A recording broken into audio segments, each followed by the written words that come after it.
신명기 12장 15절로 28절까지의 말씀 우리 다 같이 한 목소리로 합독하겠습니다.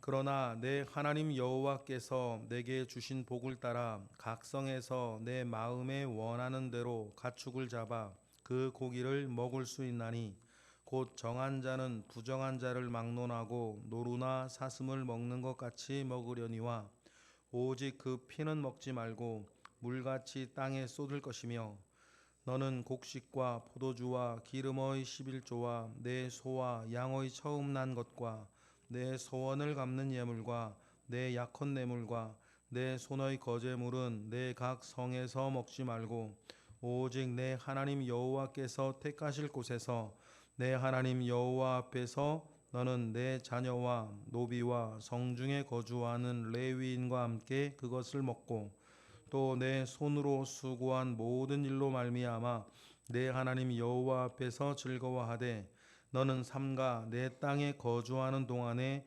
레위인을 저버리지 말지니라.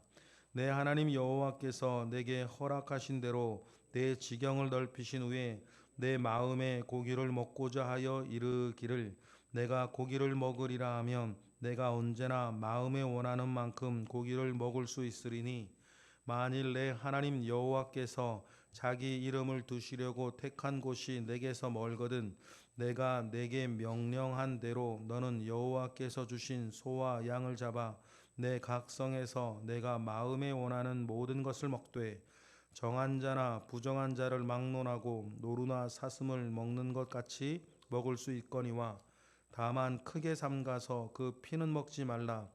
피는 그 생명인즉 내가 그 생명을 고기와 함께 먹지 못하리니 너는 그것을 먹지 말고 물같이 땅에 쏟으라.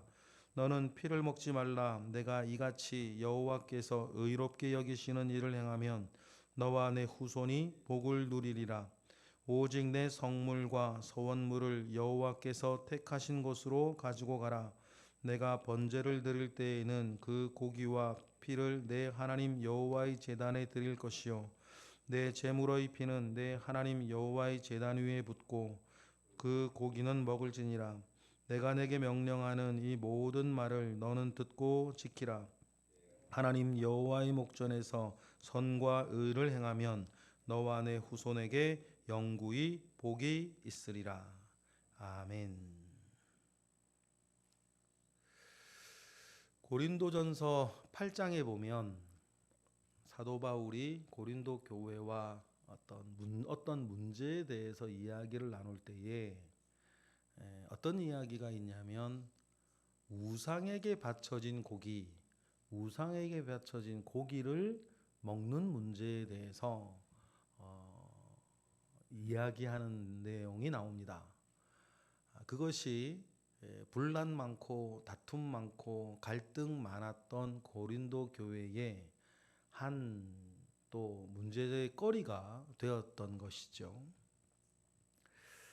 그거에 대해서 뭐 여러 가지 이야기를 하고 있는데 그 문제에 대한 해결, 뭐 답안 이런 것들을 지금 나누고 싶은 게 아니고 왜 고린도 교회에서는 우상에게 바쳐진 고기를 먹는 것이 음식으로 먹는 것이 문제가 되어졌을까라고 하는 사회 배경을 말하고 싶은 거예요. 그 말은 건 뭐냐면 일상으로 우리가 취식하는 그 고기나 음식들이 일단은 어디를 갔다 온 것들이었다. 다 우상의 제사에 갔다 온 음식들이었다는 거예요. 마치 우리로 따지면 제사 음식처럼.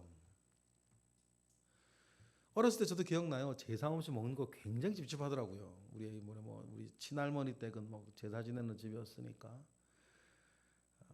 제사 음식은 이상하게 먹으면 뭐 구역질 나려고 그래, 어릴 때부터 뭐 그랬던 그 마음들이 있었던 기억이 있습니다.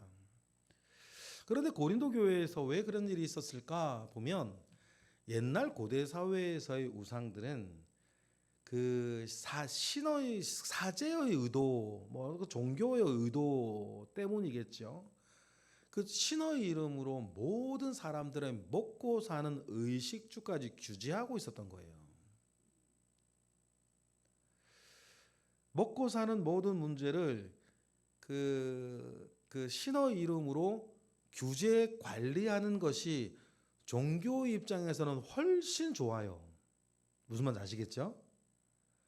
그 종교의 영역 밖에서 어떤 삶의 여지를 남겨두지 아니하고 삶 전체를 종교가 장악하고 있으면 종교는 그만큼 힘이 세어지는 것이고 자기에게 매여 사는 것이 세어지는 거죠. 이 이스라엘의 고대 사회도 마찬가지예요. 이스라엘의 고대 사회에서도 농사를 짓는 것, 음식을 먹는 것 이런 것들이 종교와 결탁된 왕이 모든 걸 장악하고 있어요. 그래야지 백성들이 꼼짝 못하고 왕의 통치와 지도력에 어쩔 수 없이라도 따라오겠죠. 그것이 고대 사회의 종교의 생리 같은 거였던 거예요. 그런데요, 오늘 우리가 읽은 본문이 그런 고대 사회의 배경을 생각하면 굉장히 특이한 재미있는 그런 말씀이에요. 하나님이 뭐라고 그러시는 거예요? 모세를 통해서 너희들이 먹고 마시고 사는 것은 너희들 각성해서 마음대로 하라는 거예요. 이 이야기를 왜 합니까? 어제 본문 때문이에요. 어제 본문에 중앙성소법 그 말씀을 드렸죠. 너희들이 예배를 드리고 예배 때 제물을 드리려면 너희들 눈에 보이는 아무 곳에서나 예배하지 말고 하나님께서 택정하신 그곳에서 예배하라. 그 말씀을 하셨단 말이에요. 번외로 잠깐 예배하면 여러분 어쩔 수 없는 경우가 물론 우리가 살면서 생기는데 여러분 함부로 다른 데 가서 예배 드리는 거 아니다. 우리 그 마음 가질 필요 있어요. 하나님께서 내게 명하시고 내게 주신 우리 교회 내 자리에서 예배하는 것이 그것이 뭐 어떤 큰 율법이라고 말할 수는 없고 큰 법이라고 말할 수는 없는데 예배를 사모하는 예배자의 중요한 고백 가운데는 되도록이면 어떻게 하셔든지 내가 다니는 내 교회에서 내 시간에 예배 드리는 거 이게 굉장히 중요해요. 그러려면 예배를 중심으로 내 삶의 모든 것들이 이미 정리가 되어 있어야 되고 내 삶이 뭐를 중심으로 돌아가는 거예요? 예배를 중심으로 돌아가는 거예요. 그게 굉장히 중요하거든요. 오늘도 굉장히 중요해요. 그런데 하나님께서 중앙성소법을 통해서 참 불편하고 부담스럽고 참 번거로운 너희들은 아무 곳에서나 예배하지 말고 결국 하나님께서 택성하신 곳 예루살렘 성전에서 결국은 예배해야만 할 것에 대해서 말씀을 하셨단 말이죠. 그리고 거기에서 제물도 드리고 하는데 그럼 어떻게 되어지기가 쉽냐면 무언가 종교를 통해서 예배를 통해서 사람들을 장악하고자 하는 사람들의 욕심에 들어올 수가 있어요.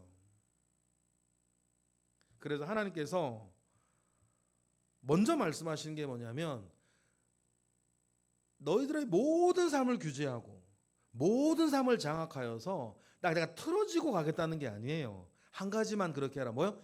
예배만 그렇게 해라. 그런데 너희들의 먹고 사는 모든 문제들은 생명을 존중하고자 하는 마음만 가지고 있다면 언제 어디서든지 마음껏 먹고 살아라. 다 풀어주는 거죠. 그래서 여호와 신앙의 유대 사회 전통 가운데에서 보면 여호와 신앙은 그 백성들 이스라엘 백성들의 삶을 장악하여서 무엇인가 다른 어떤 규제 속에 이렇게 그 사람들을 끌어모아서 뭐 하려고 하는 의도가 전혀 없어요. 우리가 십계명을 이렇게 요즘 우리가 주일날 보고 있지만 십계명을 가만히 들여다보면요 통치자나 왕하고는 상관이 없는 법이에요. 그런데 당시에 나왔던 그 이후로 나왔던 모든 세상의 법들은 고대의 법들은 결국 그런 류의 법들이 결국 누구 좋은 법이냐면 그 왕들 좋은 법이에요. 왕들의 통치를 강화하고 왕을 다른 사람보다 특별한 위치에 올려놓고자 하는 의도를 막 깔아놓은 법들이란 말이죠. 그러나 우리가 다르게 생각해 보세요. 십계명 1계명부터 10계명까지 생각해 보면 왕이나 통치자하고 관련된 법은 하나도 없어요. 부모를 공경해라. 안식일을 지켜라. 대부분 그런 법들을 보면 통치자하고는 상관이 없단 말이에요. 그러니까 정말 우리가 우리한테는 필요도 없는 말이지만 정말 하나님이 주신 법이고 하나님 정말 살아있는 인간이 만든 신이 아니라 살아계신 하나님이 주신 말씀이라는 것들을 우리가 알 수 있는 것이죠. 오늘 본문도 마찬가지. 그렇게 사람들을 규제하여서 자기의 힘을 강화하고자 하는 의도는 전혀 없어요. 예배와 관련된 중앙성서법이 다른 사람의 모든 삶을 규제하는 것으로 가지 아니하도록 모든 일상에서는 먹고 사는 건 너희들 마음대로 하라. 구속하지 않는 그런 마음이 있는 것이죠. 예를 들어 15절이에요. 15절 읽어볼까요? 시작. 그러나 내 하나님 여호와께서 내게 주신 복을 따라 각 성에서 내 마음에 원하는 대로 가축을 잡아 그 고기를 먹을 수 있나니 곧 정한 자나 부정한 자를 막론하고 노루나 사슴을 먹는 것 같이 먹으라는 거예요. 여기서 중요한 게 뭐예요? 또 재밌는 게 뭐예요? 부정한 자도 어떤 이유에서든 부정하여서 격리되어 있는 자도 뭘 해야 된다? 먹어야 된다. 여러분, 하나님은 사람의 삶을 굉장히 중요하게 생각하십니다. 여러분, 먹고 사는 것도 주님 굉장히 중요하게 생각하세요. 너희는 먹든지 마시든지 무엇을 하든지 나의 영광을 위해서 하라라고 했을 때 그것을 그래서 규제하라는 것이 아니고 나의 영광을 위해서 마음껏 먹고 살고 삶을 누리라고 하는 것에 대한 말씀도 거기엔 포함되어 있는 것과 마찬가지죠. 그런데 뭐는 하지 말아라. 16절 볼까요? 시작. 오직 그 피는 먹지 말고 물같이 땅에 쏟을 것이라. 모든 생명의 근원이 땅으로부터 왔으니 그 피를 또 땅으로 돌려보내라고 하는 생명 존중의 마음도 있고, 그리고 피엔 생명이 있다는 것을 하나님이 참 여러 구절 율법에서 계속 말씀하시는 가장 중요한 이유는 그거예요. 예수 그리스도의 보혈을 기념하는 거예요. 예수 그리스도의 보혈을 기억하는 거죠. 모든 생명이 피로부터 왔다는 이야기를 통해서 우리에게 영원한 생명, 우리에게 새로운 생명을 주시는 십자가에서 흘려 땅으로 흘러 들어가는 예수 그리스도의 보혈을 기억하게 하시는 또 굉장히 중요한 의미가 이 자리에도 있습니다. 그런데요, 또 한번 강조하시죠. 하나님 아버지 앞에 드리는 예물은 그렇게 하지 말아라. 17절 읽어보겠습니다. 시작. 너는 곡식과 포도주와 기름의 11조와 내 소와 양의 처음 난 것과 내 서원을 갚는 예물과 내 낙헌 예물과 내 손의 거제물은 내 각 성에서 먹지 말고, 그것만 어떻게 하라는 거죠? 온 가족들과 더불어 18절 시작. 오직 내 하나님 여호와께서 택하실 곳에서 내 하나님 여호와 앞에서 너는 내 자녀와 노비와 성중에 거주하는 레위인과 함께 그것을 먹고 또 내 손으로 수고한 모든 일로 말미암아 내 하나님 앞에서 즐거워하라. 그러니까 하나님 아버지 앞에 11조나 여러 예물들을 드릴 때는 아무 곳이나 드리지 말고 하나님께서 내게 명하신 그곳에서 드려라. 그 이야기를 하시는 거예요.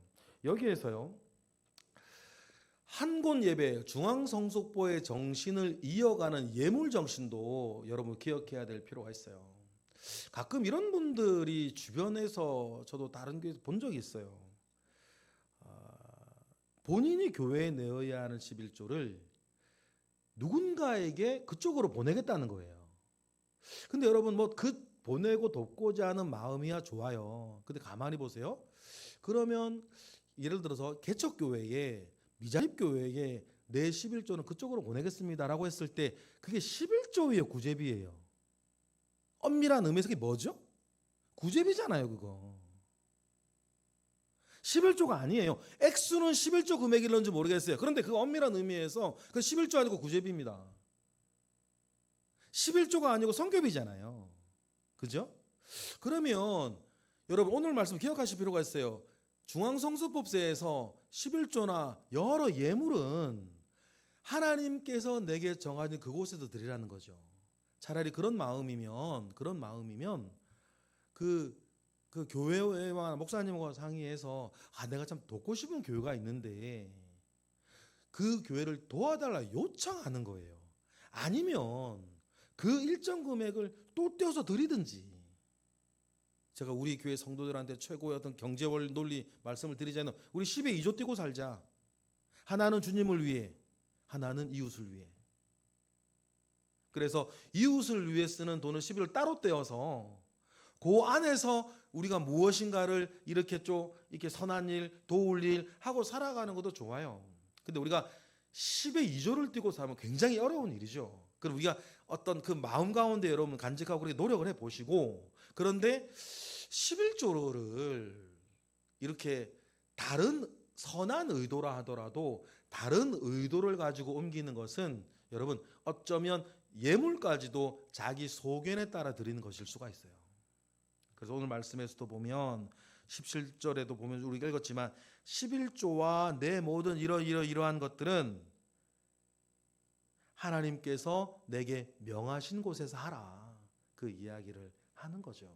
그러니 여러분 11조는 11조고 감사의 예물은 감사의 예물이고 성교비는 성교비고 구제비는 구제비고 개인으로도 없는 개인으로도 없는 거고, 이것이 좀 소견을 따르지 아니하고 하나님의 말씀하에 딱 갖추어 있는 것들이 좋겠고, 여러분 주변에 어떤 분이 그런 얘기 하시면 그 선한 마음을 제가 막 욕하고 싶은 마음은 없어요. 막 돕고 싶은 마음이 얼마나 좋아요. 그런데 하나님의 말씀은 이렇다고 이렇게 이야기를 하고 상담도 해주고 하는 것도 중요한 것 같아요. 그리고 중요한 말씀 또 우리 늘 하나님 이런 말 참 자주 하세요. 19절이죠. 읽어볼까요? 시작. 너는 삶과 내 땅에 거주하는 동안에 누구를 저버리지 말아라. 레위인들을 저버리지 말아라. 하나님 아버지 앞에 온전히 자기의 삶을 드리고 있는 성직자들과 목회자들을 저버리지 말고 그들과 함께 즐거워하라고 하는 그 마음들을 하나님 늘 얘기하세요. 제가 늘 말씀드리죠. 눈에 보이지 아니하는 하나님을 사랑하는 방식은 하나님에게 속하는 눈에 보이는 것들을 사랑하는 거예요. 그럼 뭐가 있어요? 교회 있어요. 또 목회자들이 있습니다. 또 성도들이 있어요. 눈에 보이지 아니하는 하나님을 어떤 방식으로 사랑하시겠어요? 눈에 보이는 하나님께 속한 것들을 사랑하는 거예요. 이런 면에서는 우리 교회가 참 좋아요. 우리 교회는 참 여러분들이 어떤 성직자들을 존중하고 성직자들을 섬기고 무언가 이렇게 함께 나누려고 하는 마음들이 우리 교회는 참 많으시죠. 그것이 주님이 기뻐하는 마음이신 줄을 압니다. 하나님 입장에서 생각해 보세요. 나의 일을 하기 위해서 별도로 구별된 이 레위인 같은 사람들이, 그들은 기업도 없고 집도 없고 땅도 없는데 누군가가 자기의 백성들이 기업을 가지지 못한 레위인들을 섬기는 사람이라고 한다면, 사람들이라고 한다면 하나님께서 그분 얼마나 기뻐하실까. 우리가 인지상정으로 생각을 해도 그런 마음이니 19절의 이 마음들을 하나님은 참 그 레위기, 민수기, 신명기에 참 많이 나오는 말씀들이에요. 자주 나오죠. 그리고 또 꼭 반복을 하세요. 20절과 같은 말씀이죠. 너희 삶은 너희 삶을 온전히 영위해라. 눈치 보지 말고. 20절 시작. 내 하나님 여호와께서 내게 허락하신 대로 내 지경을 넓히신 후에 내 마음에 고기를 먹고자 하여 이르기를 내가 고기를 먹으리라 하면 내가 언제든지 마음에 원하는 만큼 고기를 먹을 수 있다. 먹고 살고 삶을 영위하는 데에 예를 아까 좀 전에 고린도 지역의 예를 한 것처럼 그런 걸 규제하려고 그러질 않아요. 그러니까 우리가 하나님 아버지 앞에 여러분의 삶을 온전히 영위하시는데 그 영위하는 삶 가운데에서 한 곳 예배, 중앙성소법 이야기하시는 그 원리를 잘 깨달으시면 아, 내가 어떤 예배 생활, 어떤 교회 생활, 어떤 신앙 생활을 하기를 원하시는지 여러분 아시게 될 거예요. 똑같은 이야기가 21절에 거의 반복이 되어지죠. 이런 걸 성경 표현은 병행법이라고 하는데 똑같은 이야기를 성경은 언제나 단어 조금 바꾸고 문구 조금 바꿔서 두 번씩 얘기해요. 두 번씩 얘기하는 건 그만큼 증거한다는 뜻이에요. 두 명이 증인의 요건이잖아요. 그래서 여러분 시편이나 여러분 보면 동일한 문단 안에 똑같은 이야기를 두 번 반복하는 이야기들이 성경 굉장히 많이 나옵니다. 그 병행법을 되게 많이 써요. 그만큼 강조하는 것이고 또 이렇게 증언하는 것이죠. 또 반복됩니다. 22절, 23, 24절이에요. 읽어볼까요? 시작. 다만 크게 삼가서 그 피는 먹지 말라. 피는 그 생명인즉 내가 그 생명을 고기와 함께 먹지 못하리니 너는 그것을 먹지 말고 물같이 땅에 쏟을 것을 이야기하십니다. 그래서 피를 함께 먹지 말라는 것은 나중에 가서 사도행전에서도 음행하는 것과 목매어 죽인 것과 피째 먹는 것을 먹지 마라, 이런 이야기들을 여러분 이렇게 강조를 하시죠. 그런 이야기들 속에서 또 한 번 강조하는 것이 26절에 그런데 뭐 오직 뭐예요? 26절 읽어보겠습니다. 시작. 오직 내 성물과 선물을 여호와께서 택하신 곳으로 가지고 가라. 그 예물을 드리는 것이나 예배하는 것은 삶을 온전히 너희들이 영위하지만 예물과 예배는 하나님께서 너희에게 택하신 곳에서 할 것에 대해서 이야기를 하시고, 이 중앙성소법이라고 이야기되어지는 신명기 12장을 28절에 다음과 같이 결론을 이렇게 맺으십니다. 28절 읽어보겠습니다. 시작. 내가 내게 명령하는 이 모든 말을 너는 듣고 지키라. 내 하나님 여호와의 목전에서 선과 의를 행하면 너와 내 후손에게 영구히 복이 있을 것이다, 이야기를 하세요. 그러니 여러분 이 말씀을 결론적으로 받으면 예배 중심으로 사는 것이 여러분 좋습니다. 예배 중심으로 여러분의 삶이나 모든 것들이 돌아가는 것에 대해서 하나님은 뭐라 그러시냐면 너와 내 후손에게 영구히 복이 있을 것이다. 여러분 그런 마음이 주님 우리 부르실 때까지 우리 흐트러지지 않기를 축복합니다. 일단은 예배 중심으로 내 삶이 돌아가는 것, 돈 버는 것 중심으로 돌아가지 않고, 놀러 다니는 것 중심으로 돌아가지 않고, 다른 것으로 돌아가지 않고, 우리의 삶이 먼저 예배부터 떡하니 내 삶의 중심에 놓고, 그리고 다른 삶을 이렇게 영위해 나아가는 우리 삶과 교회 생활의 규격들, 이 규격들을 여러분 이끌어 지켜 나아가시는 저와 여러분 되시길 주님의 이름으로 축복합니다. 기도하겠습니다. 할렐루야. 하나님 감사와 영광을 올려드립니다. 크신 은혜 가운데에 주님 우리와 함께 하시옵소서. 크신 능력 가운데에 주님 우리와 함께 하시옵소서. 하나님 아버지께서 얼마나 예배를 중요하게 생각하시고 우리의 삶이 시간으로나 장소로나 예물로나 얼마나 예배 중심으로 살아가기를 원하시는지, 그것이 우리에게 복이 된다는 사실들을 알리고 싶어 하시는지 하나님의 마음을 우리가 엿보았으니 우리가 하나님 아버지의 마음을 따라 우리에게 복이 되는 그 길로 걸어가는 우리 모든 새벽의 기도자들 되게 하시옵소서. 모든 것에 감사드리며 들어지는 1000번째 예물 가운데 주님 은혜 부어주실 것을 믿고 예수 그리스도의 이름으로 기도드렸나이다. 아멘.